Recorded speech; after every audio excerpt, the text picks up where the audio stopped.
Welcome back to 3 and Out. I'm Ryan Orlovsky with Brian Carter, third cousin once removed from the great Vince Carter. It's that time for us to get to the fan emails. This is a chance for you to get a few seconds of fame. If you want to see your questions, comments, or suggestions aired, send us an email at 3andoutsports@gmail.com and we just might put it on the show. All right, let's go with our first email. I think I got my wrong emails here. Sorry, here, let me grab yours off your stack. That goes on the blooper reel. First email is from Matthew. It says, with a lot of cheating going on out there, which sport do you think is fixed the most? Well, it's interesting. That's part of our next segment as well with our special guest.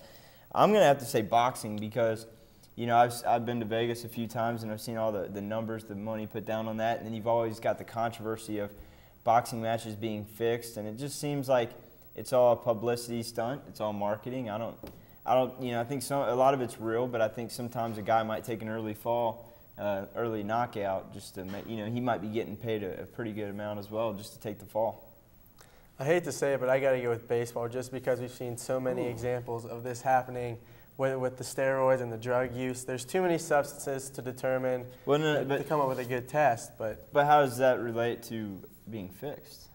Well, the cheating is the route that I'm going with. I got you. Okay, next email. Is that one for me as well? I'm behind the 8 ball here. All right, next email is from David. I know it's old hat, but was Pete Carroll's argument against Mark Sanchez the right move? Absolutely not. What did you think about it? I can see his frustration. This is one of the first quarterbacks to leave USC early under his reign. And, I mean, you saw what happened with Carson Palmer and Matt Leinart, and you see where they're at right now. So, I mean, I don't think it would have hurt Sanchez to stick around. I don't either, but I think it was a little bit childish. I mean, the guy's been blessed with incredible quarterbacks for so long now, and, he gave Sanchez his advice. He talked with the pro scouts. He knew where he was projected to probably go, and, maybe he was right on the situation. Maybe Mark Sanchez would benefit from another year, but it's still selfish, and that could definitely hurt recruiting because what do you think let's say you have this hotshot quarterback in high school who plans on going to USC. He might be thinking, hey, I want to go pro. I plan to go pro after my junior season, but I don't want to put up with Pete Carroll's crap. I want someone that's going to support me going and improving myself. You get one shot at the big bucks. I don't see a reason for Mark Sanchez not to go. I mean, that's not Pete Carroll's call to make that decision, I don't think. Next email. This next email is from Megan. Should someone tell Mark Cuban to lock it up? What do you think, Ryan? I'm going to say definitely. I mean, the guy's an owner, and let me look at the numbers here. Yeah, 14 times that he's been fined by the NBA for a total of $1.5 million.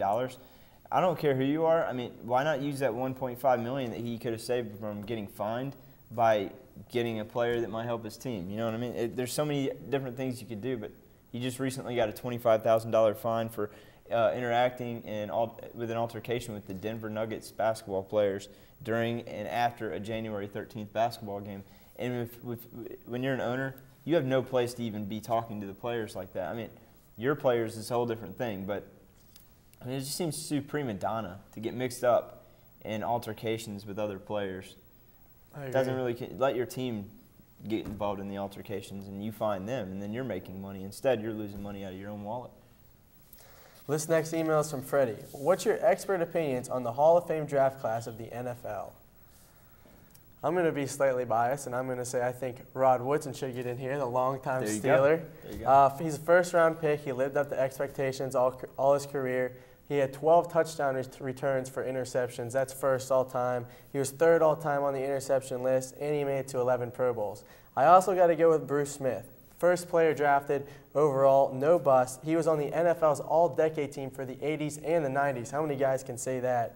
And he had 10 or more sacks in 13 seasons. So I agree with you. You kind of stole my thunder here, Rod Woodson, but I knew you were probably going to mention him. But to me, that was the #1 guy I thought deserved to go in. I mean, the guy's first on all-time in yards as well, on interception and return yards, 1,483. That's ahead of some of the greats. Deion Sanders. I mean, it's impressive what he's done defensively. So I think it's good to see someone like him in the Hall of Fame. Next email is from Robert. It says, hey guys, is it fair to cast Michael Phelps out of that group of elite role model athletes after the whole marijuana ordeal? He says he's sorry and it won't happen again, and he says he's clearly realized he's made a mistake. But, initially I was like, all right, he deserves a second chance. But then I really researched into it. I did not realize that back. DUI. Yeah, he had a DUI at the age of what, 19, 18 or 19, a DUI after he won 6 gold and 2 bronze or whatever it was back in Athens in '04. So, he's had his fair shot. So, I mean, I'm really disappointed in him. I didn't think he'd be like that. But, everyone makes mistakes, and he's going to be scrutinized for it. But what really surprises me is that all his marketing, his marketing ordeals and, like, all his sponsorships, they're sticking right with him right now. And that really surprises me because you usually see people drop out. Like Kobe Bryant, allegedly raped a woman, and then next thing you know, he lost all his endorsement deals, and he had to gain that back. A lot of people have done a lot worse, though. I mean, this is his second slip-up, as you mentioned. And I'm a believer in 3 strikes and you're out. So, I mean, I'm not going to cast him out of this role model status just yet. And by this slip-up, he's showing that he really is only human. So. That is true. Next email. This email is from Max. Is it just me, or did the officiating kind of seem one-sided against the Cardinals in the Super Bowl? It seemed that way for a little bit. Like Ryan's going to say different. 11 penalties for 106 yards. But it turned a little bit on the Steelers in the fourth quarter. The Steelers still had 7 penalties in the ball game. So it did seem like the Cardinals got the short end of the stick. I'm not going to complain about it. I mean, it wasn't my team anyways in the Super Bowl, but just from a fan's point of view, it just seemed like, I don't care when the box score says, it doesn't matter how bad or how many penalties they deserve. There's no arguing the fact that there was a differential that much. 11 penalties versus 7, 106 yards versus 56. That's a big difference. It should never be that way, ever. It should be within like 2 or 3 penalties in my book.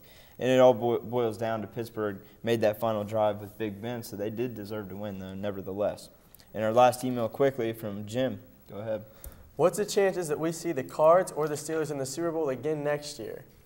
Well, Vegas has the Steelers and the Patriots at 6-1 odds to come back to the Super Bowl. Steelers have a lot of people coming back. The only guys that they're really going to lose is their O-line, but their O-line was really not that spectacular this season to begin with. So I think the Steelers have a good shot to be back in the Super Bowl. I personally think the Cardinal season was a fluke, and now with Warner, who may be gone. Wow, where's Jeff Hill at? Yeah. I mean, you never know. It all hinges on Kurt Warner's decision on whether he's going to come back or not, though, I think. Quickly, our gutter ball fact before we end the segment is that a community college baseball coach allegedly punished a player for lying by having him kneel in front of a pitching machine that pelted him with 80-mile-per-hour fastballs. The allegations are really, that's very hard to believe, but, I mean, just let's pretend it's true. What's your reaction to that? I mean, just put yourself in the position of the other players on the team. Just watching your teammate get down on knees and just start pulling Happy Gilmore's, like with 80-mile-an-hour fastballs coming at you. It's funny, but in a way, it's sick, too. It's sick. It's demented, and it's like, but, yeah, I could see it as another player. Yeah, you're going to be scared. You're not going to do anything. You're going to really, I mean, you're going to be that coach's best friend. We're pretty winded after all that, so we're going to take a breather here on 3 and Out, and we'll catch you right after this. Basketball has a mind of its own.